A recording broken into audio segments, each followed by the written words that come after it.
그래서 이거를 오프라인 쪽으로 좀 진행을 하자라고 생각한 이유는 2019년부터 제가 이런저런 채널을 운영을 좀 많이 해가지고 제가 여기서 해야 될 말들이 찾아보시면 거기 다 있을 거예요. 근데 그게 어디 있는지를 모르실 거잖아요. 그래서 오프라인이다 보니 조금 여기 계신 분들의 특화된 문제에 대해서 조금 더 집중해서 얘기를 할 수 있는 그런 생각을 좀 했고, 그 다음에 그 코로나 전에 오프라인을 좀 진행을 했었을 때 제가 준비해서 막 강의식으로 했었거든요. 그랬더니 어떻게 보면 이게 유튜브를 오프라인으로 그대로 옮긴 거예요. 이분들이 뭔가 하고 싶은 얘기보다는 제가 그냥 강의 위주로 쭉 하다 보니까 그거에 대해서 조금 부족함이 느껴졌었고, 그래서 지금은 이제 계신 분들이 진짜 궁금해하고 관심이 있는 주제에 대해서 할 수 있는 거 하나, 그 다음에 또 하나는 팔로업 질문들, 제가 뭐 무슨 얘기를 했을 때 그거에 대해서 궁금하실 수도 있잖아요. 그거에 대해서 조금 더 이제 인터랙티브하게 할 수 있는 거 하나, 그 다음에 마지막으로는 제가 공개된 영상으로 할 수 없는 조금 더 날 것의 이야기들. 그래서 이제 제가 이거를 그 세미나 제목도 생각하다가 실제 상황 세미나라고 한 이유가 진짜 실제 상황이 어떻게 되느냐,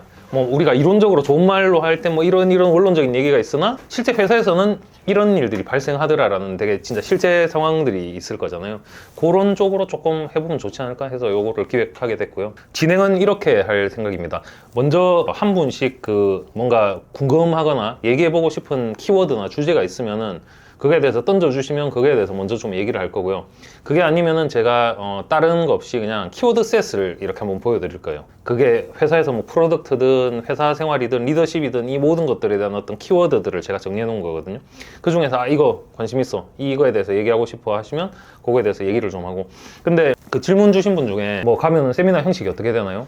전체 토론인가요? 뭐 이런 질문을 하신 분들이 있어요. 근데 전체 토론이 같이 뭔가 얘기하는 시간이 있으면 좋겠으나 아마 오실 때 기대하기는 제 노하우나 어쨌든 저랑 뭔가 얘기를 하실 기대를 많이 했을 거기 때문에 이 전체 토론 막 이렇게 왔다 갔다 이런 토론보다는 저랑 이제 얘기를 좀 하고 뭔가 이런 시간이 되지 않을까 싶습니다. 혹시 먼저 뭐 고민이나 얘기할 주제에 대해서 좀 생각해 보신 분 계실까요? 지금 질문 주신 건 어떻게 보면은 프로덕트 관리의 관점보다 프로젝트 관리 관점입니다. 그러니까 실행과 완료를 어떻게 할지에 대한 관점이거든요. 그거는 첫 번째는 이제 기대 수준 관리. 이 사람이, 그러니까 내가 이 사람한테 뭘 원하고 있고 이 사람은 그러면 자기한테 뭘 원하는지를 명확하게 아는 기대 수준 관리가 돼야 되고, 그럼 그게 커뮤니케이션이겠죠. 근데 그게 이제 어느 정도 됐다라는 가정하에서는 그런 일이 없으려면 어떻게 해야 되냐라고 하면 저는 이제 그거를 얘기하죠. 태스크랑 듀데이트랑 어사이닝. 그러니까 이거 세 개 중에 하나라도 빠지면은 문제가 생기는 게, 태스크가 빠지면은 이 사람한테 내가 뭘 하라고 했는지에 대해서 합의가 안 됐다는 얘기예요. 어떤 일을 이 사람한테 완료를 바라는지 태스크잖아요. 듀데이트가 없으면은 의미가 없어요. 언제까지 한다는 얘기가 없으면은 사실 뭐 2주가 걸리나 3주가 걸리나 모를 거잖아요. 그래서 언제까지 한다는 약속, 듀데이트. 그 다음에 마지막 어사이닝. 이게 중요한 이유는 보통 일하다 보면 어떤 일이 있냐면요, 무슨 일을 시켰을 때 담당자 누구야 이러면은 저랑 뭐 이분이랑 이분입니다 뭐 이런 식으로 보통 얘기하거든요. 되게 이상한 얘기예요. 그러니까 메인 담당자는 무조건 한 분입니다. 그러니까 일을 도와가면서 할 수는 있지만 이 일이 되게 만드는 메인 담당자는 무조건 한 명이어야 돼요. 그거는 이제 책임 문제 때문에 그런 건데, 되게 평화로운 시절에는 막 도와서 뭐 같이 할 겁니다 이렇게 되게 화기애애하게 이렇게 진행이 되거든. 근데 만약에 듀데이트 딱 돼가지고 이거 왜 안 됐어? 라고 하잖아요. 그럼 이제 이상한 얘기들요. 뭐 저 사람이 하는 줄 알았어요. 저는 오늘 다른 미팅에 들어가느라고 뭐 저 사람이 하는 줄 알았다. 서로 미룬단 말이에요. 이런 걸 방지하려면 어사이니가 무조건 한 명이어야 돼요. 그래서 이 세 가지 요소들을, 업무를 지시를 하거나 또는 부탁을 할 때 이 요소들을 명확히 하지 않으면 항상 이제 빵꾸가 나는 일이 생긴다. 조금 더 첨언을 하자면 저는 이제 그러니까 이건 이제 리더십 쪽 문제이긴 한데, 처음에는 믿음을 줄 수밖에 없어요. 그러니까 이 사람이 예를 들어서 5일 후에 해오겠습니다 했는데 그거를 믿지 못하고 예를 들어 이틀 후에 가서 됐냐 물어보고 3일 후에 됐냐 물어보고 이러면 사실 그 자율성이 굉장히 깨지고 이 사람 일하기 싫어지거든요. 그럼 이제 첫 번째는 5일 정도 지켜봅니다. 근데 이 사람이 해오는지 안 해오는지 보는 거죠. 그 약속을 지키냐 안 지키냐의 얘기잖아요. 근데 이 사람이 약속을 안 지켰어. 그럼 이 사람은 어떻게 보면은, 원래 우리가 일반적으로는 마이크로 매니지먼트가 안 좋다고 하지만 이 사람은 마이크로 매니지먼트가 필요한 사람이에요. 그래서 그 한 번은 신뢰를 주고 그 다음에 약속을 지키는지 확인. 못 지키는 사람이다? 그럼 중간 체크 들어가야 되는 게 매니지먼트 좀 힘들어지죠. 그렇게 되면. 그래서 이 정도로 좀 고려를 하시면은 말씀하신 되게 국소적인 그 질문에 대해서는 어느 정도 해결이 되지 않을까. 혹시 좀 추가 질문 같은 거나 다른 코멘트 주실 분들, 아니면 본인의 사례에서 또 이런 일이 있었더라 뭐 이런 거 없으실까요? 데일리 스크럼이 저는 무조건은 아니에요. 무조건은 아닌데 웬만하면 하거든요. 근데 웬만하면 한다는 게, 스크럼을 하다가 캔슬을 하고 뭐 했다가 안 했다 이런 얘기가 아니라 스크럼을 해야 될 상황의 어떤 프로젝트 진행 상황에서는 무조건 하고, 제가 안 할 때는 그런 거예요. 주기 자체가 우리가 뭔가 데일리로 체크업 할 정도의 주기는 아니야. 그럼 뭐 위클리 미팅으로 갈 수도 있겠죠. 근데 말씀하신 것처럼 하루하루의 어떤 데일리, 데이투데이 개발이 진행되는 상황이면 스크럼은 좀 필수라고 생각해요. 근데 이게 스크럼 혹시 해보신 분 계신가요? 근데 혹시 스크럼 할 때 제일 뭐 문제점이 이거였다라고 느낀 점들 있으실까요? 하는 말이 똑같았다. 먼저 그 얘기부터 한번 해볼게요. 스크럼은 원래 그렇습니다. 그러니까 무슨 얘기냐면 이슈가 없으면은 그 자체로 좋은 거예요. 그럼 어떻게 하면 되냐면 지금 이 일을 하고 있습니다. 이슈 없습니다. 이 일을 하고 있습니다. 이슈 없습니다. 라는 일이 생기면 약간 느낌이 마라톤 중계처럼 될 거예요. 뭔가 특별한 일이 일어나지 않고 그냥 달리고 있는데 뭔 얘기를 해야 돼? 뭐 이런 상황이 될 거예요. 근데 그 자체로 좋은 거예요. 그러니까 이슈가 있으면은 데일리 주기로 식별이 됐을 테고, 이슈가 없다는 걸 알 수 있었잖아요. 그러면은 사실은 이슈 없어요 하면 그냥 1분 안에 끝나도 돼요. 그러니까 그거에 시간을 굳이 뭐 15분 30분을 쓰겠다라고 얘기를 안 해도 되거든요. 그러니까 이슈가 없음을 확인하는 자체도 굉장히 의미 있는 일이다 라는 측면에서 하나를 말씀드릴 수 있을 것 같고, 시간 약속 맞추기는 어떻게 보면은 이게 좀 그럴 수도 있지만 그거는 직장인의 기본 매너도 없다 그런 거잖아요. 근데 이제 근데 이런 거죠. 만약에 PM 역할을 하시는데 그 스크럼 팀이 있을 거고 뭐 한 7명 된다 쳤을 때 그들 중에 한 10분씩 안 지키는 거예요. 그럼 첫 번째는 뭘 생각할 수 있냐면 그 사람이 왜 그렇게 늦을 수 있느냐를 생각해야 돼요. 그거는 왜 늦을 수 있냐면 그래도 되니까 늦는 거예요. 회사의 문화라는 게 이 사람이 이런 식으로 느긋하게 행동해도 그 사람한테 페널티가 가지 않고 회사 문화 자체가 느긋하니까 이 사람은 그렇게 하고 있는 거예요. 자기한테 뭔가 불이익이 왔거나 누군가 진짜 막 혼을 냈거나 하면은 그렇게 못 할 거잖아요. 이런 게 하나 있고, 두 번째로는 이 사람이 스크럼에 대한 가치를 못 느끼고 있을 확률이 높습니다. 아까 예를 들어 말씀하신 이유라든가 내가 왜 굳이 이 미팅을 데일리로 들어야 돼? 뭐 그런 생각을 하고 있을 수 있죠. 그러면은 PM으로서 해야 되는 역할은 왜 스크럼이 중요하고 우리가 여기서 어떤 가치를 낼 수 있는지를 계속 보여줘야 돼요. 그럼 시간 약속에 대해서는 이제 어떤 제가 예를 들 수 있냐면, 제가 뭐 팀장을 하거나 이렇게 위클리를 진행할 거잖아요. 그러면 말로 아무리 뭐 시간 지켜주세요 이렇게 하는 거 물론 몇 번 얘기하면 효과가 있을 수 있겠죠. 근데 사람들은 우리도 이게 처음에 저랑 1대1로 얘기할 때랑 사람들이 이렇게 여러 명 모이잖아요. 알 수 없는 그 약간 압박감을 느낍니다, 사람들은. 그러니까 사람이 모였으면 압박을 느낄 수밖에 없어요. 그러면 팀 위클리나 스크럼이든 간에 결국은 이게 막 약간 그 뭐 오작통법 이런 거일 수도 있는데, 사람들이 여러 명 있는데 예를 들어서 한 명이 안 왔어요.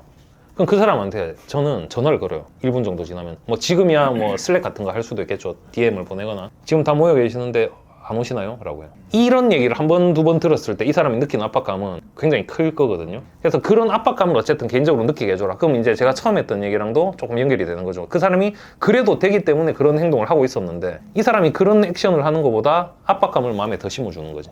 그럼 이제 균형을 생각해보고 내가 압박감을 느끼느니 와야겠구나라는 생각을 하게 될 수 있겠죠. 그 측면에서 조금 말씀드릴 수 있을 것 같고, 시간이 길어지는 문제, 이것도 되게 그 흔한 문제 중에 하나죠. 이거는 이제 해결 방법이 뭐가 있냐면요, 보통 스크럼 진행할 때 그 외국 사이트에 그림을 한번 보셨는지 모르겠지만 스크럼 할 때 플랭크 자세로 해라 뭐 이런 되게 유머 사진 올라온 거 보셨을 거예요. 1, 2분 안에 끝내야 되기 때문에 플랭크 자세로 해라 막 이런 얘기가 있었거든요. 근데 말씀하신 것처럼 다 중요하게 느껴지고 긴박하게 돌아가기 때문에 뭐 다 얘기해야 될 것 같고 이런 느낌이 들잖아요. 의미 없다고 생각했고 다 중요하다고 생각했잖아요. 그게 사실 스크럼의 묘미입니다. 이슈 없음 하면 넘어갔죠. 이슈 있음 했으면은 이슈가 있다는 게 디텍션 된 것만으로 가치가 있는 거예요. 그러면은 스크럼은 제가 보통 스크럼 진행할 때 15분 안에 끝내거든요. 길면은 30분이에요. 그럼 왜 그게 가능하냐? 우린 이런 이슈가 있어. 그럼 스크럼 중에서 예를 들어서 개발에 뭐 백엔드 API 문제가 터졌어요. 그럼 백엔드 개발자와 그 프론트 개발자가 API 스펙 맞추면 돼요. 그게 굳이 디자이너라든지 뭐 PM, PO 있을 이유가 없거든요. 그럼 자, 우리 이런 API 이슈가 있어. 그럼 이 이슈는 스크럼 종료하고 백엔드와 프론트가 논의하세요. 추가 미팅 하면 돼요. 그러니까 스크럼 자체를 이슈 해결의 장으로 생각하면 안 돼요. 그러면 당연히 시간이 길어질 수밖에 없어요. 그래서 스크럼을 할 때는 제가 방금 말씀드린 요 정도를 좀 고려하시면은 되게 컴팩트하면서, 그럼 이제 장점이 뭐가 생기냐, 아까 이제 또 이어지는 얘기인 게 이런 일이 발생하잖아요. 사람들이 스크럼을 피곤하게 데일리로 이런 일이 발생하면은. 근데 제가 말씀드린 방식대로 데일리로 진행을 하잖아요. 그럼 스크럼은 말 그대로 체크업이구나 라는 인식을 하게 되면 부담이 조금 덜하고 왜 스크럼을 해야 되는지 조금씩 인식할 수 있게 되는 그런 것도 있을 수 있을 것 같아요. 목표 잡기는 어려운 게 맞습니다. 왜냐면 이게 목표를 잡는다는 게 우리의 경험치로 뭔가를 분석하는 게 아니라 없던 거를 미래의 뭔가를 달성하기 위한 미래의 일이기 때문에 애초에 예측하고 잡기가 어렵다라는 것 인정을 먼저 해야 되고요. 혹시 OKR 써보셨나요? 네, 그거 이제 도입하려고 하는데 좀 경험이 없다 보니까 어렵더라고요. 이게 그러니까 OKR 말씀드리는 이유가 뭐 KPI나 MBO, 뭐 OKR 등등의 그 이제 목표 관리 프레임워크 어떤 지표들이 굉장히 많잖아요. 근데 저는 제가 생각할 때 OKR만 제대로 이해를 하고 써도 사실 진짜 거의 완벽하게 목표 관리가 되는 그 툴이라고 저는 생각을 하거든요. 그래서 목표를 잡을 때 보통 그냥 OKR 예로 한번 들어서 말씀을 드리면 스위스팟을 정하라고 합니다. 그 스위스팟이 무슨 얘기냐면은 100점 만점으로 뭔가를 달성을 해야 된다라고 얘기했을 때 70점만 맞아도 스위스팟이라는 얘기를 해요. 그럼 그 얘기를 하는 이유를 뭔지 한번 생각을 해보면 100점을 잡았는데 100점을 맞을 수 있었다는 얘기는 목표가 낮았다는 얘기. 그러면은 70점이 스위스팟이라는 얘기는 그만큼 바꿔 말하면 목표를 챌린징하게 잡으라는 얘기랑도 같은 얘기 거든요. 그래서 일단은 뭐 그거는 이제 그 기본 개념에 대해서 말씀드린 거고, 근데 기준점이 이게 어디가 됐는지 잘 모르겠다라고 하면은 사실 그거는 약간 맞춰가는 측면이 있는 것 같아요.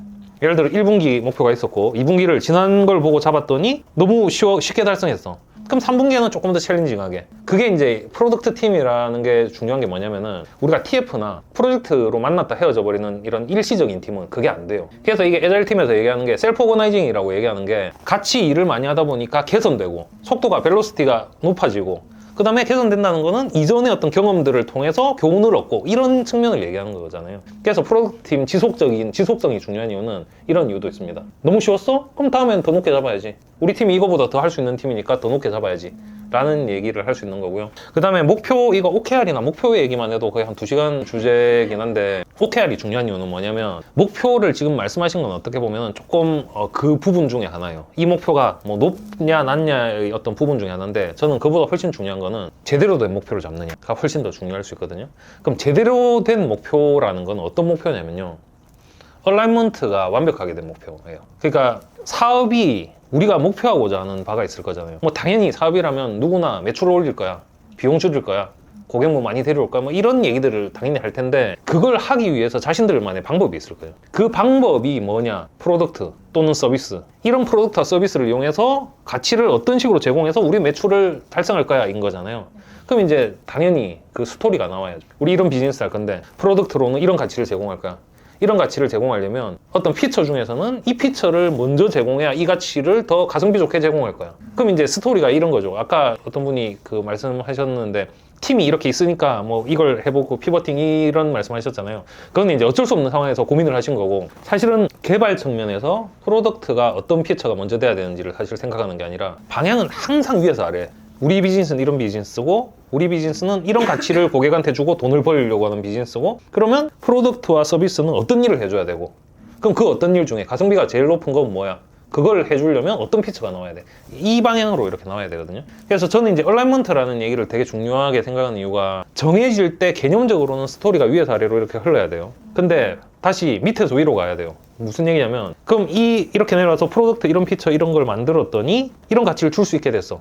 이런 가치를 줬더니 이런 비즈니스에서 매출이 발생해. 이 위아래가 연결이 돼야 되는. 근데 OKR이 그걸 가장 잘할 수 있게 해주는 플랫폼, 그 프레임워크예요. 예, 그래서 하이라키가 굉장히 중요하다. 하이라키는 스토리와 개연성 얘기다. 그렇게 일단 좀 얘기를 하고, 혹시 추가 질문 있으면 해주셔도 될 것 같습니다. 방금도 또 되게 중요한 단어 나왔는데 회사의 에너지 분산이란 단어, 그거 되게 중요한데요. OKR의 기본적인 목표는 분산이랑 정확하게 반대되는 포커스입니다. 그럼 포커스 하려면 어떻게 해야 되냐? 첫 번째, 우리가 중요하게 생각하는 목표가 뭔지 정하고 그거에 대한 합의가 돼야 돼요. 두 번째, 목표가 지나치게 많으면 안 돼요. 그래서 OKR에서 하는 얘기가 오브젝티브를 2개, 3개, 키 리절트를 2개, 3개로 제한을 하지, 그거를 늘어나는 순간 사실은 말이 안 돼요. 근데 이제 이게 이제 실제 상황으로 돌아가 보면 회사에서는 말이 안 되지만 대표나 또는 경영진의 어떤 욕심 때문에 이것도 해야 되고 우린 이것도 해야 돼 라는 얘기를 계속 해요. 근데 이거는 제가 강의 중에 제일 많이 하는 얘기가 아마 단어가 기대 수준 관리. 우선순위 관리 얘기일 거거든요. 근데 이거 우선순위 얘기예요. 근데 우선순위는 기본 개념이 뭐냐면 더하는 게 아니라 빼는 거예요. 사람이든 팀이든 리소스가 한정돼 있는데 이걸 뭘 더 좋은 걸 순서대로 할지라는 건 사실 의미가 없는 거거든요. 다 좋은 거긴 한데 어떤 걸 빼고 우리가 할 수 있는 만큼 제일 중요한 게 뭐야가 우선순위 개념인데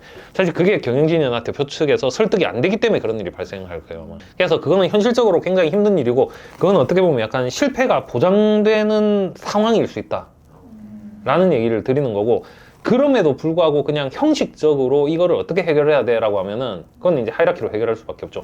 매출이 올라야 되고, 그럼 이 가치는 오브젝티브 미터에 왔을 때 고객들한테 우리는 뭐 즐거움을 주는 뭐 그런 목표를 갖고 있어. 근데 제품이 나뉠 수 있는, 그럼 이제 하이라키로 이렇게 나뉠 거거든요.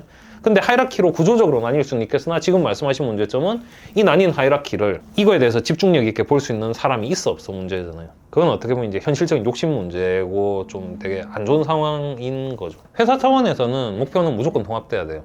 그러니까 말씀하신 목표를 통합을 하면 결국은 플랫폼의 가치를 주겠다는 얘기고 연결의 가치를 주겠다는 얘기거든요.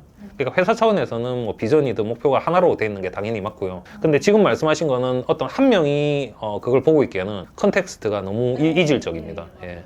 그러니까 셀러 사이드를 어떻게 잘 해야 되느냐라는 얘기라 그 플랫폼 쪽에 유저 사이드를 어떻게 하느냐는 얘기는 너무 이질적인 얘기거든요. 그래서 목표할 때 또 조금 고민할 수 있는 건 그런 포인트는 있는 것 같아요. 여기서 이제 저희가 좀 쓸 수 있는 툴이 밸류 프로포지션, 그 다음에 그 유저 커스터머 저니 맵 같은 거, 그 다음에 유저 스토리. 그 얘기를 왜 하냐면 유저 스토리, 그러니까 밸류 프로포지션은 아까 보면 제가 비즈니스 프로덕트 이런 얘기하는 거에 조금 상위 관점이에요. 그러니까 밸류 프로포지션은 어려운 얘기가 아니라 고객이 특정 문제를 가지고 있고 우리가 어떻게 이 문제를 해결하는 솔루셔닝을 줘서 이 고객들의 고통을 없애주고 가치를 줘서 가치를 주고 우리가 돈을 받느냐가 밸류 프로포지션 얘기거든요. 그럼 유저 스토리는 그거보다 조금 더 하위 얘기예요. 유저 스토리 핵심은 뭐냐면은 어떤 유저에게 말씀하신 것 중에 셀러가 될 수도 있고 그 컨슈머 유저가 될 수도 있겠죠. 어떤 유저에게 어떤 피처를 통해서 어떤 가치를 주겠어가 유저 스토리거든요. 그러니까 그 관점에서 먼저 생각하고 고민이 돼야 아까 얘기한 구분된 이 하이라키에서 각각의 어떤 목표가 설정되기가 쉽겠죠. 그러니까 저는 이제 여기서 말씀드리고 싶은 거는 목표라는 게 이렇게 분리된 상태에서 우리가 무슨 목표를 해야 될까가 아니라 결국은 하이라키 상에서 비즈니스 프로덕트 개발팀의 이 하이라키가 이해된 후에 이 중에 유저를 이해해서 이 유저 가치를 어떤 가치를 주겠다, 그거에 통틀어서 나온 게 목표거든요. 그래서 목표가 어떻게 한 줄로 딱 나오니까 되게 심플하고 간단한 거구나라고 생각할 수 있지만 원래 심플한 게 더 어려워요.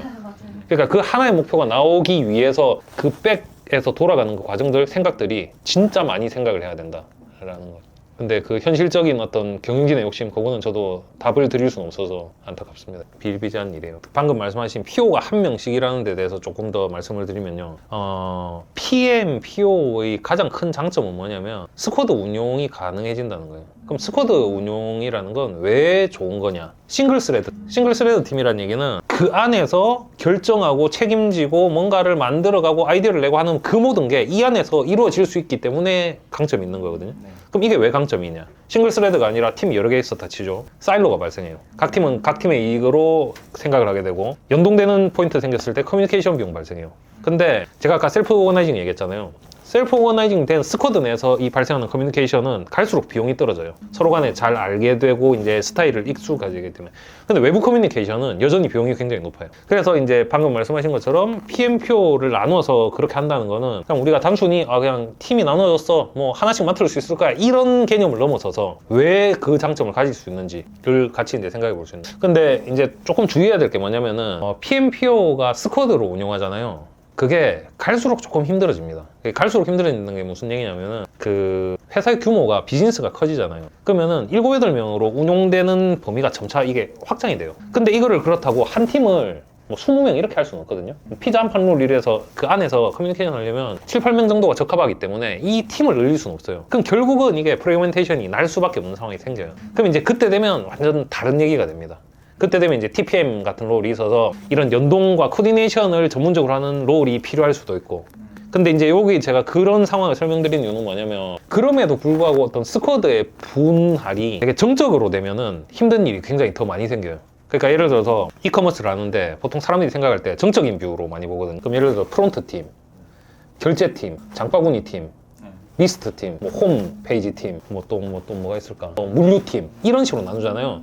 그냥 머릿속에 생각했을 때 굉장히 정적인 걸로 이렇게 나눴어요. 그러면 제가 얘기했던 그 사일로와 프래그멘테이션이 굉장히 많이 발생해요. 뭐 예를 들어 홈에서 결제 편의성을 이렇게 만들면은 뭐 이탈률이 줄 것 같아 해서 뭘 하려고 하는데 결제팀하고 협업을 해야 돼.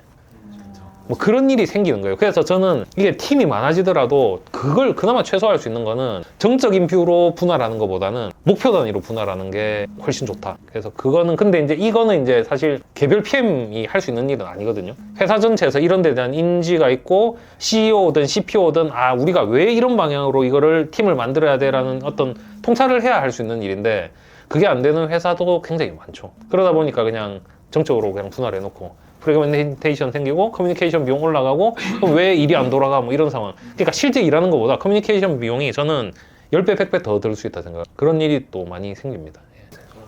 마이크로 매니지먼트나 업무 피드백 이런 게 이제 되게 매니지먼트를 하실 때 되게 중요한 요소거든요. 근데 저는 두 가지로 나눠서 좀 생각하고 싶어요. 방금 말씀하신 그 실시간이라는 거는 잘게 나눈 거를 시간을 잘게 나누신 거고요. 근데 범위를 잘게 나누거나 크게 가져갈 수도 있어요. 피드백 범위를 나누는 걸 잘게 할 수도 있잖아요. 근데 지금은 이제 제가 볼 때는 시간을 잘게 나누는 건 사실 문제가 아니에요. 피드백은 사실 실시간으로 하는 피드백이 더 좋습니다. 이게 뭐 약간 강아지 훈련이랑 사람이랑 똑같진 않지만 강아지가 실수를 했어. 그 순간 안 돼 해야지 나중에 하면은 뭐 때문에 혼났는지 잘 몰라요. 그래서 피드백은 실시간 피드백이 항상 좋습니다. 그게 나쁜 일이든 좋은 일이든 간에 좋은 일은 뭐 조금 이따 칭찬하는 거는 괜찮아요. 근데 나쁜 행동을 했을 때는 피드백은 즉시 하는 게 좋고 아까 제가 위클리 같은 거 참석 안 했을 때 바로 전화해서 다들 모였는데 어디냐 묻는 이런 것도 어떻게 보면 피드백이잖아요. 그런 거는 즉시 하는 게 효과성이 훨씬 좋다. 근데 하시는 고민이 나오는 이유는 뭐냐면 범위가 작아지기 때문에 생기는 고민. 그럼 무슨 얘기인지 다시 좀 설명을 드리면 우리가 일을 할 때 일의 목적성이 있잖아요. why 왜 하는지, 뭘 할 건지, 누가 할 건지, 언제 할 건지 뭐 이런 프레임이 있을 거잖아요. 그 중에서 how를 건드렸기 때문에 마이크로 매니지먼트가 되는 거예요. 자, 우리가 이 일을 왜 해야 돼? 서로 간에 납득이 됐죠. 뭘 해야 돼? 이 일을 완성하기 위해서는 무슨 일을 해야 돼? 합의가 되겠죠. 언제까지 해야 돼? 합의가 되겠죠. 근데 이 사람이 일을 하려고 했어. 내 방식대로 뭐 하려고 한 거야. 근데 와서 이거 이렇게 하면 안 돼요. how에 대해서 건드린 거잖아요. 그 마이크로 매니지먼트인 거예요. 그게 왜 그 얘기를 하냐면 그냥 극단적인 예로 한번 생각해 볼게요. 어떤 사람은 하루 종일 누워서 이렇게 드러누워 있다가 머릿속에 생각을 막 정리를 하고 있어요. 그러다가 저녁 먹기 전에 정리 딱 되면은 1분 만에 산출물을 만드는 사람이 있어. 근데 어떤 사람은 웹 검색을 막 하면서 주위 사람들이랑 막 커뮤니케이션 하면서 그런 식으로 정보를 수집하는, 그러니까 자신의 어떤 내향적인 직관을 사용하는 사람이랑 외향적인 커뮤니케이션을 중요하는 이런 사람들이 있을 거야. 근데 매니저가 외향적인 이런 사람인 거야. 그럼 이 사람이 봤을 때는 이 사람이 내향적으로 이렇게 들어누워서 뭔가 아무것도 안 하는 것처럼 보였을 때 뭔가 말을 하고 싶단 말이야. 그렇잖아요. 그럼 이게 마이크로 매니지먼트가 되는 거예요. 그럼 이 사람이랑 목표랑 뭐에 대해서 할 거다가 합의가 되면은 사실 그때까지 기다리고 아까도 얘기했지만 약속 지키는지 보면 되는 거거든요. 그럼 결과와 목표에 대한 얘기인 거잖아요. 근데 너 왜 아무것도 안 하고 그렇게 가만히 앉아있냐? 그건 마이크로 매니지먼트인 거예요. 그래서 저는 제가 얘기하는 건 시간에 대한 거는 잘다고 나쁜 게 아니다. 오히려 빠르게 피드백하는 거는 좋은 덕목이다. 근데 단위가 작아지거나 이 하우에 대한 거를 계속해서 피드백을 날려? 그건 마이크로 매니지먼트고 이 사람의 의욕을 꺾는 행위인 거예요. 왜냐면 이 사람은 내가 가장 잘하는 방식으로 일을 할 텐데 다른 사람의 방식으로 어떻게 하라라고 하는 거잖아요. 조금 더 나아가서 얘기를 하면은 주니어 같은 경우는요, 주니어 어떤 단위 업무자가 있으면 사실은 마이크로 매니지먼트가 필요한 경우가 있어요. 왜냐면 이 사람은 하우에 대한 것도 모르는 상태일 수 있거든. 그런 사람한테 하는 거는 사실은 코칭이에요. 근데 이거를 이제 사실 미묘하죠. 그러니까 이제 저는 기준을 어떻게 삼냐면 이 사람을 시니어로 뽑았어. 시니어라는 그 기준으로 뽑았어요. 그러면 하우에 대해서 얘기하면 안 돼. 왜냐면 이런 거지. 시니어인데 이 사람이 하우에 대해서 이상한 일을 하고 있어? 시니어로서 자격이 없는 거야. 근데 시니어로 뽑았어. 그럼 이 사람이 어느 정도 우리가 일을 잘하는 사람이라는 가정을 하면 이 사람의 방식대로 뭔가 결과를 가져올 거다라고 생각하는 게 합리적이란 거죠. 근데 주니어야. 그럼 코칭을 해야 되겠지. 그래서 이게 마이크로 매니지먼트도 어떤 틀에 딱 짜여 있는 게 아니라 기본적으로는 하우 레벨은 웬만하면 안 건드리는 게 좋다. 근데 주니어의 경우는 하우를 배우려는 의지가 있는 사람이라면 그런 거는 코칭 관점에서 얘기를 해줘야 돼요. 그거는 이제 그런 거죠. 주니어 대상으로만. 예를 들어서 시니어한테, 그러니까 이런 거잖아요. 지금도 말씀하시는 거 보면 내 하우가 이 사람의 하우보다는 뭔가 좋은 거라는 전제를 하니까 그렇게 말씀하고 싶으신 거잖아요. 그러면 이제 그거는 이제 마이크로 매니지먼트라고 이 사람은 느낄 수 있는 거예요. 그러니까 그걸 증명할 방법이 있으면은 좋아요. 이 사람의 하우대로 했더니 내가 하는 하우대로 해서 결과가 계속 이상한 결과가 나왔어. 그럼 아까도 얘기했지만 이 사람이 만약에 시니어잖아요. 이 사람은 하우에 대해서 뭔가 얘기를 하는 게 아니라 사실 이 사람하고 같이 일하면 안 되는 시니어. 현실 세계로 돌아가면 그 사람의 관계가 악화되더라도 그럴 수는 있겠죠. 명분 자체를 너의 하우, 네 일하는 방식이 이상해가 아니라 네가 우리가 약속했던 기대치만큼의 결과를 못 갖고 왔어가 우선돼야 돼. 그럼 그거는 목표와 결과 위주의 커뮤니케이션이잖아요. 근데 그런 상황을 전제하고 이런 식으로 조금 효율적으로 일하면 나을 것 같아 라든지 그런 커뮤니케이션이 되면은 이제 하우에 대한 얘기보다 목표와 결과에 대한 얘기니까 납기와 지각에 대해서요? 평가죠. 근데 혹시 질문하신 게 PM 지금 역할이 PM이세요? PM이 웬만하면 평가고는 없잖아요. 그죠? 그것도 되게 재밌는 주제로 PM을 보통 우리가 얘기할 때 미니 CEO 이런 얘기 하잖아요. 근데 그건 말도 안 되는 얘기거든요. 그러니까 듣기 좋으라고 붙이는 얘기인 거예요. 미니 CEO면 해고할 수 있어야지. 그렇잖아요. 그 다음에 월급 내가 올려주고 뭐 인센티브 주고 할 수 있어야 미니 CEO잖아요. 아무것도 못하는데 미니 CEO잖아. 그 얘기는 무슨 얘기냐면 CEO처럼 잘 하지만 넌 CEO가 아니야 뭐 이런 얘기거든요. 그래서 하는 얘기가 서번트 리더십 얘기가 되게 많이 나와요. Influence without authority 이런 얘기 막 나옵니다. 권한이 없는데 영향을 줘라 막 이런 얘기를 많이 하거든. 근데 그게 어떻게 생각해 보면은 이제 권위 얘기가 나와서 이제 권위 얘기를 해보면 권위는 공식적인 권위가 있어요. 내가 CEO야 아니면 인사 담당자야. 그럼 월급을 올려줄 수 있어, 해고할 수 있어. 이 권위가 나한테 있으면 이건 나한테 공식적인 권위가 있는 거야. 내가 이 사람 휴가를 취소해버릴 수 있어. 뭐 이런 공식적인 권위. 근데 이거는 굉장히 최소화하는 게 좋습니다. 그러니까 내가 쓸 수 있더라도 최소화하는 게 좋아요. 두 번째는 전문성에서 오는 권위예요. 내가 PM으로서 이런 가치를 해서 가치를 주고 있어 팀에. 그럼 사람들이 이 사람이 전문성이 있구나 따를 거란 말이에요. 전문성에서 오는 거지. 마지막으로는 인간적인 매력에서 오는 권위예요. 이 사람들은 내가 믿고 따를 수 있어. 괜찮은 사람이야 라는 거. 근데 사실은 2번 3번을 많이 쓰는 게 좋긴 해요.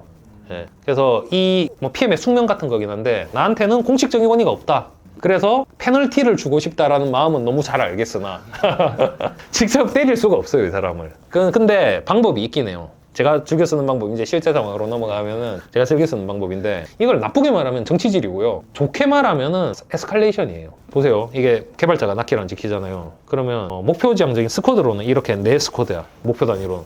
근데 펑셔널 팀으로는 이 사람 상사가 있단 말이에요. 보통 매트릭스 구조로 가잖아요. 개발팀 상사가 있고 스쿼드 있고 이러잖아요. 그 상사한테 미친 듯이 피드백을 넣습니다.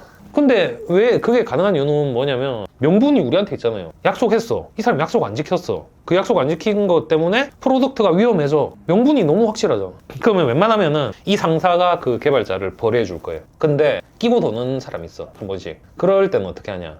더 상위로 에스컬레이션 시켜. 이상한 사람이 있다. 이상한 사람이 있어서 얘기했더니 개발 리더도 그거를 컨트롤 안 하더라. 이거 봐봐. 아까 이 얘기가 또 가능한 이유는 뭐냐면 아까 얘기한 대로 비즈니스가 있고 비즈니스 밑에가 프로덕트예요. 비즈니스를 구현해내는 게 프로덕트잖아요. 그럼 프로덕트 어떻게 만들어야 돼? 이런 개발 들어가야 돼요. 하이라키로 보면 이렇게 내려온단 말이에요. 그럼 더 상위에 가서 이것 때문에 지금 프로덕트 안 돼. 프로덕트 안 되면 비즈니스에 영향이 있는데 명분이 또 있잖아. 그런 식으로 에스컬레이션을 많이 하고 그 전제는 이제 평소에 이게 되게 중요한데 PM으로서의 영향력을 확보를 하고 있어야 돼. 그러니까 이상한 PM 역할을 하고 있어가지고 내 말을 들을 때마다 이상한 얘기를 하는 거야 얘가.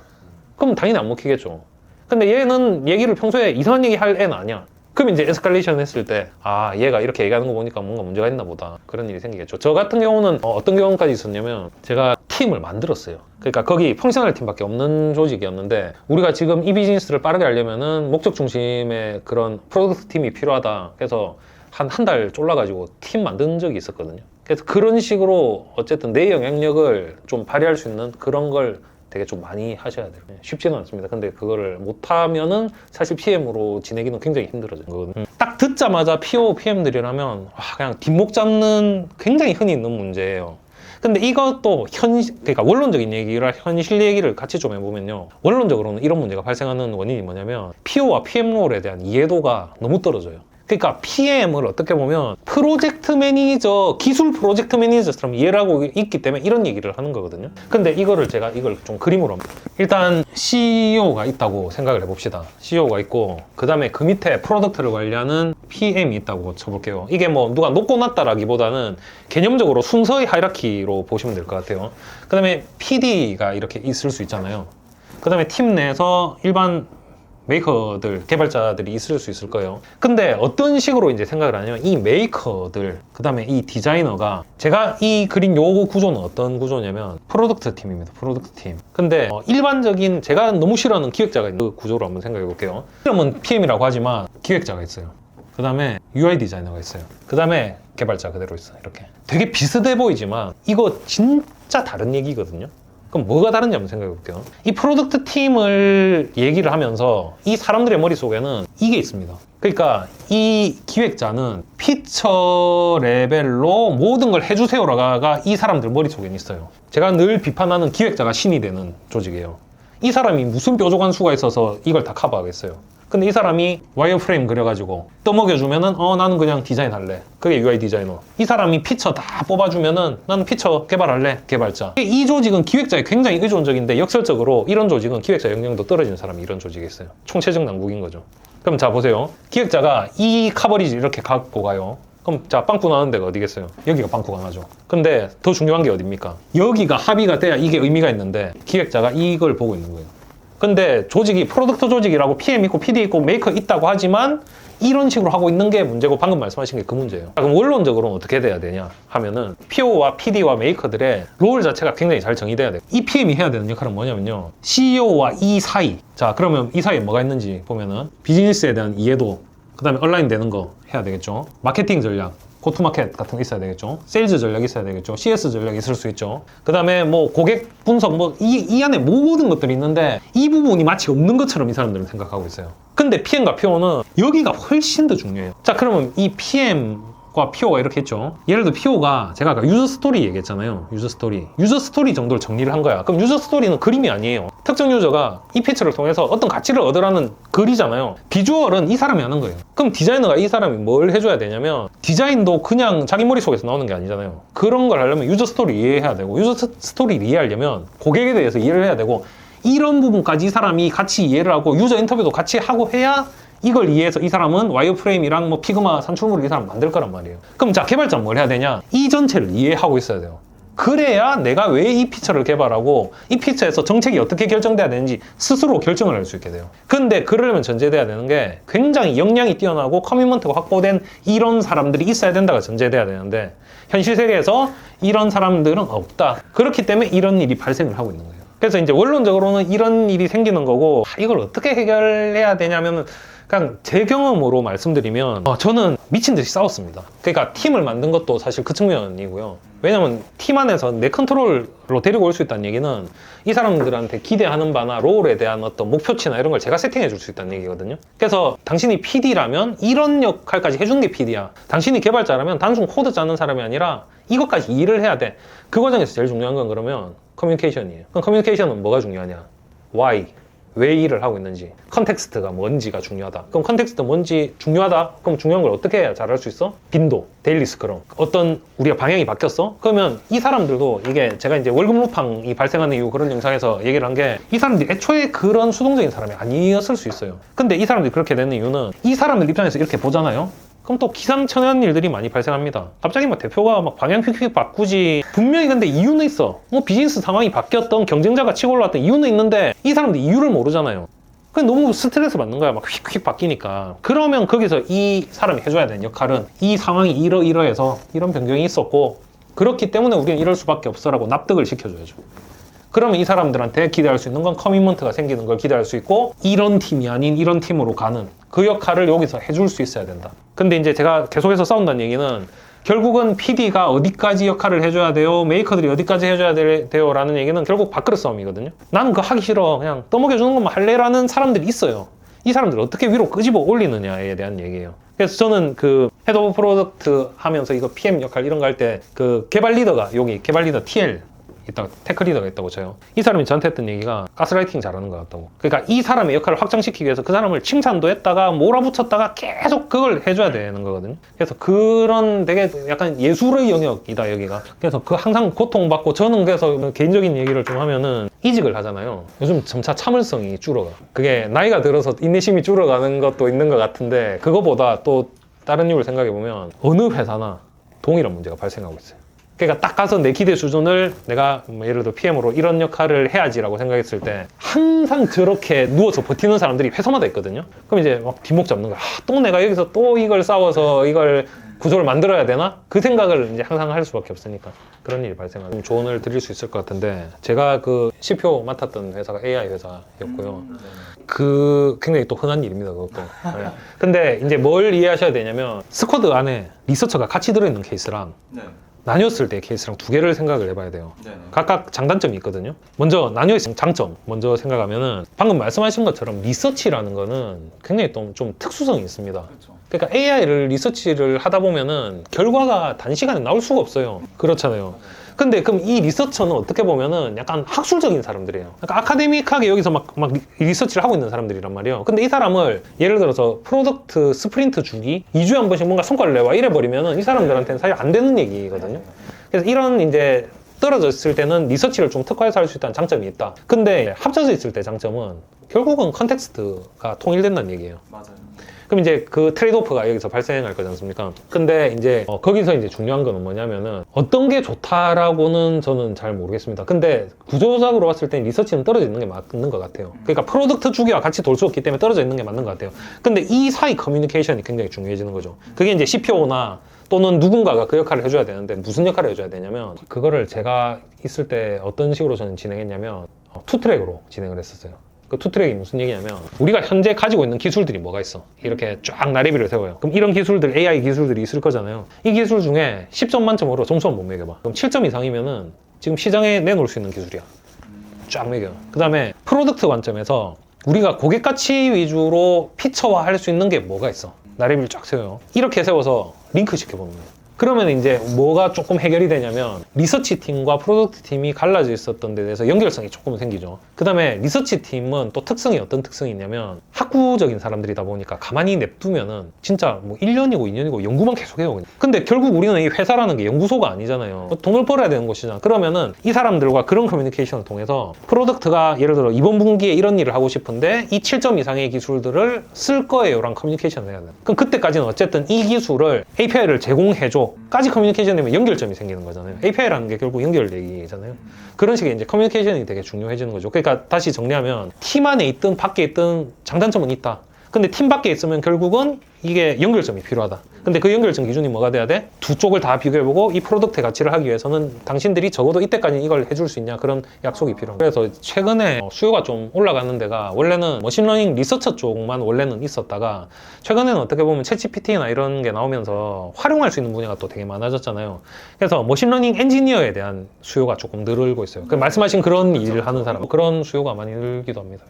그거는 조금 주기별로 생각해보면 좋을 것 같은데요. 방금 퍼널 관점의 데이터는 조금 다를 수 있을 것 같아요. 그러니까 방금 말씀하셨을 때 새로운 제품 만든다고 하셨잖아요. 네네. 퍼널 관점이 좀 의미가 있을 때는 어떻게 보면 제품이 있는 상태에서 트래픽이 어느 정도 있을 때 약간 효용이 있는 그런 데이터일 수 있잖아요. 그래서 오히려 저는 이제 데이터 관점도 우리가 보통 데이터라고 하면은 뭐 앰플리튜드에 쌓이는 데이터 숫자들 막 많고 이런 걸로 좀 주로 생각하는 경향이 있는 것 같아요. 근데 저는 데이터 자체가 중요하다기보다는 그 데이터가 보여주는 하고 싶은 얘기가 훨씬 중요하고 이걸 어떻게 활용하는지가 훨씬 중요하다고 생각하거든요. 그럼 이제 말씀하신 대로 어떤 새 제품을 만들어야 된다고 할 때 데이터는 그런 시스템의 데이터가 아닐 수도 있다는 얘기를 드리는 거예요. 그럼 바꿔 말하면 어떤 얘기가 될 수 있냐면 그런 제품이 성숙된 상태가 아니기 때문에 그 툴을 안 쓰고 있었다라고 얘기를 할 수도 있는 것 같아요. 그럼 자 이제 새 제품을 만들 때의 데이터란 건 어떤 게 있을 거냐면 결국은 프로덕트 마켓핏이 맞는지 볼 수 있는 데이터. 뭐 그럼 예를 들어 이럴 수 있겠죠. 구글 광고를 띄웠어. 뭐 약간 미케니컬 터크 같은 뭐 이런 기법으로 뭐 없어 아무것도. 근데 광고 클릭을 사람들이 많이 했는지 아니면 메일링 리스트에 많이 등록을 하는지 이 자체가 사실 데이터예요. 그래서 그게 이제 그 제품 주기에 따라서 내가 지금 진짜 필요한 데이터가 뭔가 그런 관점에서 조금 더 좋지 않을까? 그걸로 하면은 뭐 그런 기법들이 있었습니다. 저희도 신규 제품 만들 때 썼던 방식인데 유저 인터뷰나 설문을 돌리거든요. 근데 보통 뭐 그런 게 있었어요. 40% 이상의 유저한테 파일럿을 돌려요. 근데 설문을 했을 때 40% 이상의 유저가 이 제품이 없어졌을 때 어떤 느낌을 받을 것 같으세요? 라고 했을 때 상관없다. 조금 아쉬울 것 같다. 너무 아쉬울 것 같다. 그럼 너무 아쉬울 것 같다라고 답한 사람이 40% 이상이면 이 제품이 굉장히 가능성 있는 제품. 뭐 그러니까 어쨌든 이런 걸 데이터로 보는 단계가 아닐까라는 거고, 대신에 뭐 트래픽 늘어나고 했을 때는 당연히 규모 있고 그런데 비용을 쓸 수 있는 상황이면은 앰플리튜드 구축하는 게 맞지 않을까. 내가 똑똑한 사람인 걸 어쨌든 보여줘라, 결론이 났던 것 같은데.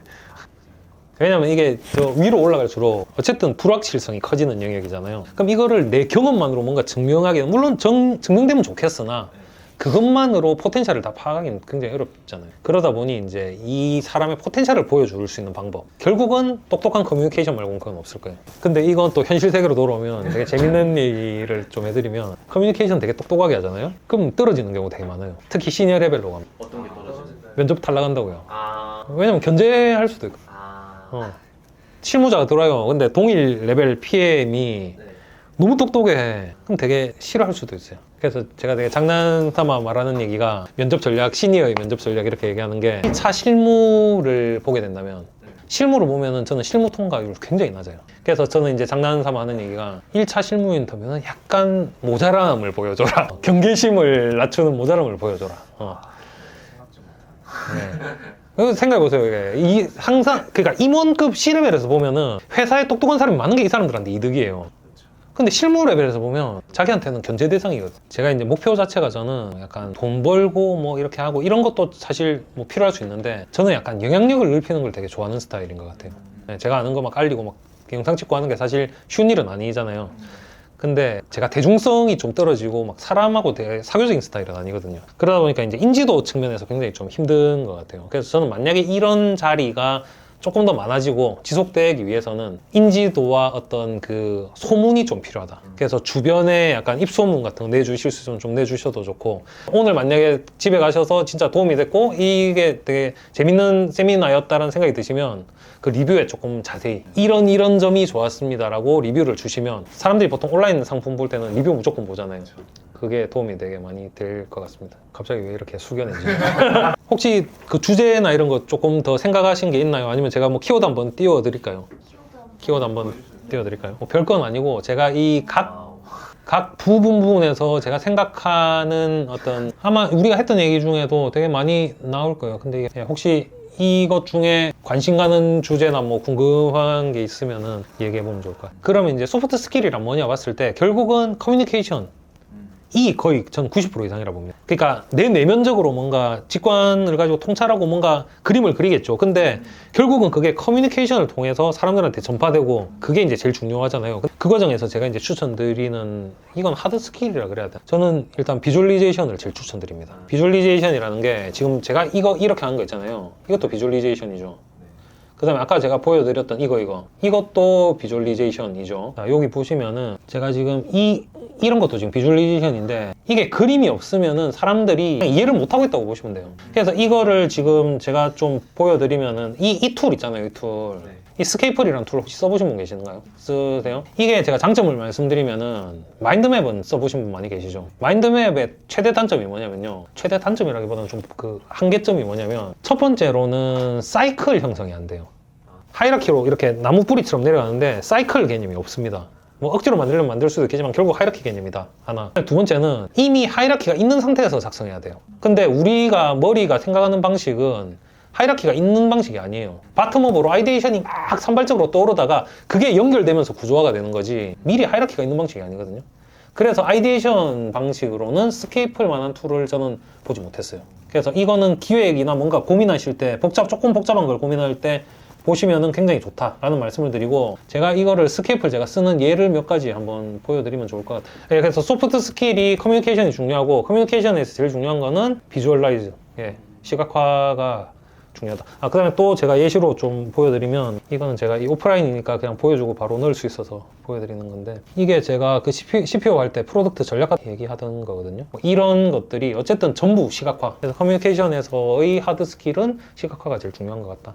저는 문서화를 극도로 싫어하는 사람입니다. 그러니까 조금 자세히 설명드리면, 시각화는 커뮤니케이션에 도움을 줘요. 그 다음에 제가 싫어하는 문서는요, 사후 처리 문서예요. 일명 레퍼런스로 불리는. 그러니까 설명서 같은 거. 그러니까 제가 늘 예로 드는 게, 자동차 매뉴얼 사가지고 두꺼운 거 이거 저 한 번도 읽어본 적 없거든요. 근데 이거를 만들려면요, 시간이 진짜 오래 걸릴 거예요. 근데 보통 이런 뭐 정책 정리나 뭐 이런 게 필요할 수도 있는데요. 대부분의 프로덕트 팀에서 문제가 되는 상황이 뭐냐면 프로덕트의 발전 속도 또는 변경 속도를 문서가 따라갈 수가 없어요. 그럼 이 프로덕트 변경에 대해서 문서가 다 달라치면은 프로덕트 만드는데 10이 들면 문서에 10이 들어요. 그럼 자원 2배 있어야 되잖아요. 안 돼요. 근데 제가 필요하다고 하는 문서는 비주얼리제이션 중요한 이유가 우리가 문제를 해결하기 위해 필요한 그림 문서잖아요. 그러면 문제를 해결하기 위해 필요한 문서는 필요해요. 아이디어를 나누는 문서, 기획적인 얘기들의 문서예요. 그거를 예시를 제가 좀 보여드릴게요. 사업 제안, 실행 전략, 우리 엘라스토마일 서비스 강점이 뭔가, 영업 전략이 뭔가, 프로모션 전략이 뭔가, 이런 걸 좀 문서로 다 정리를 하잖아요. 플라이휠 같은 거 이렇게 그리고. 이것도 전부 지금 비주얼라이즈 했죠. 이거를 한번 보시면은, 제가 뭘 비주얼라이즈를 했는지를 한번 보시면은, 이런 것들을 이제 고민을 하는 비주얼리제이션이고요. 그 다음에 예를 들어서 그 실행 전략 같은 거 이런 거 한번 볼까요? 진행 배경. 전략이 뭐고. 근데 자, 이거 같은 경우는, 그래서 이런 문서들은 사실은 우리가 이제 일을 진행하는 데 있어서 기대 수준을 맞추고 진행할 수 있게 해주는 문서이기 때문에 이런 문서는 저는 굉장히 고민을 해서 쓰죠. 그래서 제가 이제 문서를 싫어한다, 문서 쓰는 걸 너무 싫어한다라는 얘기를 하면은 내가 좀 오해를 해가지고 아, 그냥 귀찮아서 문서 안 쓰는 사람이라고 생각을 하는 분들도 있는데 그게 아니다. 사후 처리를 위한 그런, 누구도 보지 않아요, 그 문서. 써놔봤자 100페이지 쓰면 이거 아무도 안 봅니다. 이런 문서에는 최소화. 커뮤니케이션을 위한 노력은 굉장히 많이 드려야 되는 측면에서 말씀드려요. 6페이저나 1페이저는요, 제가 말한 문서 중에서는 사실 필요한 문서에 가까워요. 예. 그러니까 1페이저라는 거는 내가 생각하는 진행 방향이나 어떤 그거에 대해서 한 페이지에 담는다는 얘기거든요. 아까도 얘기했지만 1페이저 만드는 게 훨씬 더 어려워요. 진짜 중요한 내용만 여기 담아야 되거든요. 그래서 그거는 오히려 잘 적용하기 어려운 회사라는 게, 예를 들어 경영진이나 CEO가 이 중요성을 모른다 이러면은 그 회사의 미래는 상당히 어두운 회사. 근데 회사인데 이런 게 필요 없는 회사는 사실 없어요. 내가 뭔가를 진행하려고 하는데 그거를 깔끔하게 간결하게 정리할 수 있다는 거는 머릿속에 그 방향성이나 중요한 게 뭔지에 대한 내용이 있다는 얘기거든요. 그래서 무조건 필요한 문서입니다. 그거는 뭐 일반론으로 보자면 사실 썩은 사과잖아요. 그러니까 사실 뭐 복지가 축소돼 월급 루팡할 거야가 사실은 이게 합리적인 논리는 아니잖아요. 복지가 축소돼? 난 다른 데 갈래? 뭐 이게 때려칠래가 사실 일반적이지, 월급 루팡할래? 그런 게 일반적이진 않지만 물론 그런 사람들이 있으니까. 그래서 아까 말씀드린 것처럼 그러면은 에스컬레이션이 1차적인 답이고요. 그 다음에 뭐 아시겠지만 그런 분들이 있어요. 근데 개과천선이 안 되는 분들입니다, 그런 분들은. 그래서 그런 분들은 제외하고 생각하는 것도 조금 연습이 필요할 것 같다. 근데 물론 이게 전체에 영향을 주니까, 그런 사람들이. 그래서 저는 그런 분들이 있으면은 제 경험상 그런 분들이 있었거든요. 뭐만 하면 안 된다. 떠먹여달라. 정해진 거 없이 아무것도 안 된다. 그러면 저는 약간 뭐 전략적으로 그런 건 아닌데 빡치잖아, 그냥. 그냥 속된 말로 빡치잖아요. 계속 에스컬레이션 합니다. 예. 그쪽 상사든 그 더 위에 상사든 계속 에스컬레이션 합니다. 근데 그렇게 하면은 약간 이상한 얘기가 결국 나가더라고요. 예. 근데 저는 이게 나쁜 행동이라고는 저는 생각 안 해요. 왜냐면 그 사람이 썩은 사과가 거기 있으면은 팀 전체 다 망가지는 거거든요. 근데 그걸 두고 보는 게 사실 오히려 저는 직무유기 같은 느낌이라서 제가 할 수 있는 한 끝까지 저는 괴롭혀야 된다 생각합니다. 그 다음에 그런 효과도 있어요. 제가 아까도 그렇게 해도 되기 때문에 그렇게 한다라고 얘기를 했잖아요. 그렇게 괴롭히다 보면 아, 내가 하는 게 이것보단 낫겠구나 해서 약간 바뀌는 부분도 있긴 해요. 이 시간이 끝나갈 때 정말 좋은 주제를 또 던져주시네요. 제 회고는 제가 템플릿 한번 보여드릴게요. 이거는 제가 주로 쓰는 방식 중에 하나인데 초반에 아이스 브레이킹용으로 많이 씁니다. 이거를 개인별로 단어를, 지금 생각나는 단어를 하나씩 달라고 해요. 그러면 막 이렇게 하나씩 다른 사람들하고 의논 안 한 상태로 주는 거니까 뭐 이렇게 이상한 얘기가 많이 나오거든요. 그러면 이런 이제 그러니까 이러면서 아이스 브레이킹이 되는 거죠. 왜냐면 각자가 왜 이런 단어를 생각했고 어떤 생각이 있었는지 좀 아이스 브레이킹을 이렇게 하는 거고, 그 다음에 요거는 이제 보시면은 이거는 이제 어떤 식으로 보통 진행하냐면 잘한 점과 개선이 필요한 점을 한 사람당 3개씩 포스트에 붙이라 그래요. 그 다음에 그룹핑을 합니다. 그냥 비슷한 얘기 많이 나올 거거든요. 그다음에 잘한 얘기는 우리 잘했으니까 박수 치고 넘어가면 돼요. 근데 개선이 필요한 점에 대해서, 그룹핑한 거에 대해서 보팅을 해요. 그럼 뭐가 필요한지 별이 이렇게 붙잖아요. 그럼 그거에 대해서 얘기를 하는 겁니다. 근데 이것도 이제 타임프레임이 되게 중요해서 5분 타이머 켜고 하거든요. 그럼 얘기를 하다 5분 타이머가 울리면 그때마다 손 들고 이제, 그래서 이거를 보팅을 한 다음에 타이머를 걸면은 5분이 딱 울리잖아요. 그럼 이 주제에 대해서 계속 얘기하고 싶은지 이제 충분한지를 손을 들어요. 그래서 다수가 계속 얘기하고 싶다면 5분 더 타이머. 그럼 이제 타임프레임을 지키면서 우리가 어느 정도 얘기를 할 수 있는 그런 상황을 만드는 거죠. 그래서 이런 식으로 저는 회고를 많이 쓰는 편. 사람들 되게 좋아하더라고요. 예, 일단 한 7분 정도 남았으니까 저희 약간 마무리로 어떻게 미니 회고 한번 할까요? 뭐 느끼신 점이나 이런 거 한번 돌아가면서. 다른 분들 만나볼 수 있어서 반가웠고요. 일단은 한 번도 가보지 않아서 맨날 매일매일이 맨땅 헤딩 노하우 알려주시니까 정말 더 멀리 내다볼 수 있는 시야를 가지게 된 것 같아요. 만약에 다음에 참여 기회가 있다면 네. 오케이. 중요한 설문조사입니다. 예. 저는 이제 이거 하면서 이제 우리 팀에 대해서 좀 돌아볼 수 있었던 시간이었던 것 같고 네, 되게 작은 스타트업인데 그래도 우리가 잘 하고 있구나라는 생각을 좀 하게 된 것 같아서 그래서 다음 미팅 있으면 저도 이제 참여할 것 같습니다. 제가 물어보기 전에 또 이렇게 바로 해주시는군요. 저도 다음 미팅 때 참여할 것 같고요. 두괄식으로 이렇게. 저도 질문 드렸던 거에서도 어느 정도 해답이 된 것 같아요. 저도 저는 사실 지금 있는 회사에 제 사수가 없어요. PO를 맡고 계신 분이 없으신데 저는 모인 자리에서 얘기를 하니까 다들 이렇게 말이 통하는 분들이 많이 계셔서 너무 좋았고 되게 즐거웠고 다음에 또 그래서 정말 많이 도움이 돼서 저도 또 오겠습니다. 저도 물어보셔서 되게 도움이 많이 된 것 같고요. 저도 다음에 예, 진짜 저도 OKR 뭐 커뮤니케이션 전략 이런 데 대해서 진짜 훨씬 더 방대한 내용이 얘기해 볼 것도 많을 것. 예, 오늘 시간 내주셔서 감사합니다. 즐거웠습니다. 예.